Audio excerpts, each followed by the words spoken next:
Good day, ma'am. I am Lynn Chavez and I'm here to present my project, EcoLer, an eco-friendly zero electricity cooling system. The increasing use of electricity, especially during hot weather, leads to higher energy costs and consumption. In some areas, access to electricity is limited, creating a need for alternative cooling solutions. The Zero Electricity Cooler is a simple and eco-friendly device that made from recyclable materials like plastic bottles. It works by allowing air to pass through small openings to help reduce its temperature, promoting energy conservation and sustainability. Let's proceed with the materials used. Plastic bottles, glue stick and glue gun, acrylic paint, plywood, and alambre and barena. Now, let's proceed with that step-by-step process. First is gathering and cleaning of bottles.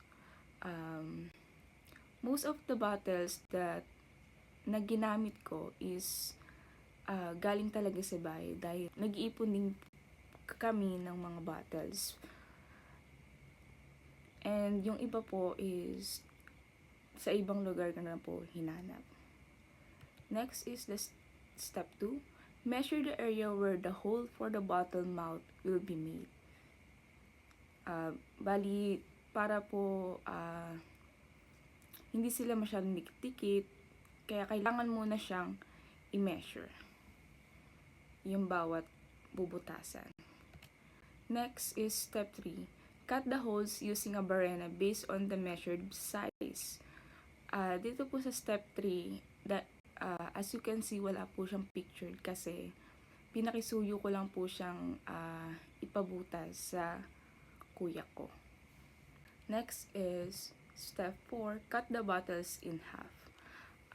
Dahil yung upper part lang po ng bottle yung kailangan ko, kaya kinakailangan kong hatiin siya sa kalahati.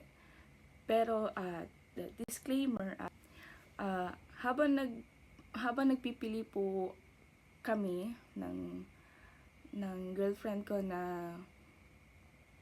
ng project para sa posh bottle, coincidence po na yung gagamitin po naming bottle is pwede sa iisang bottle lang. I mean, sa akin yung upper part, sa kanya po yung lower part. Kaya na-maximize po namin yung paggamit ng mga bottle na nagamit. Kaya minimal lang po talaga yung nasayang or na itapon pa na part ng bote.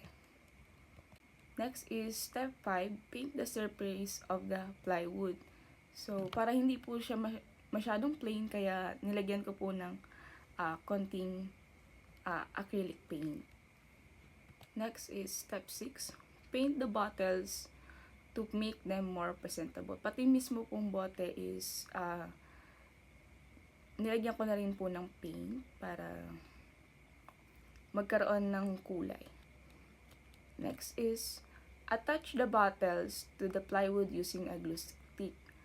Ayun po, next na yung pagdidikit ng mga bote sa mismong plywood or sa mga butas na nasa plywood using glue gun and glue stick.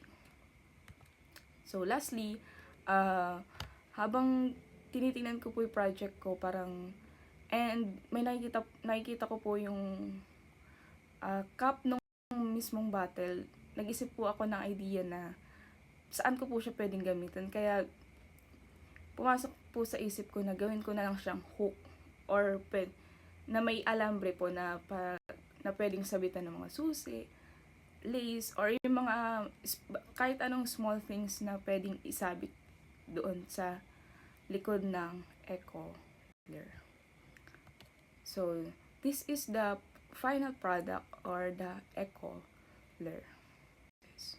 In conclusion, the EcoLer demonstrates the effective cooling can be achieved through simple, low-cost, and environmentally friendly methods by utilizing recyclable materials, This project promotes sustainability while reducing dependence on electricity. It also provides a practical solution for communities, particularly in areas with limited access to power. So, as isa rin po sa nakatira sa bukid, hindi palaging malamig yung hangin. Madalas maalinsangan dahil sa mga nakapaligid sa na palay, sa daan. Kaya naisip ko na maaari ko rin pong gamitin yung cooler na ito. So overall, this project highlights the importance of innovation and resourcefulness in addressing everyday challenges such as heat and energy consumption. Lalo na po ngayon na malapit na mag-summer. So, most of the people is gusto po talaga ng mas malamig na hangin. So, that's all po. Thank you.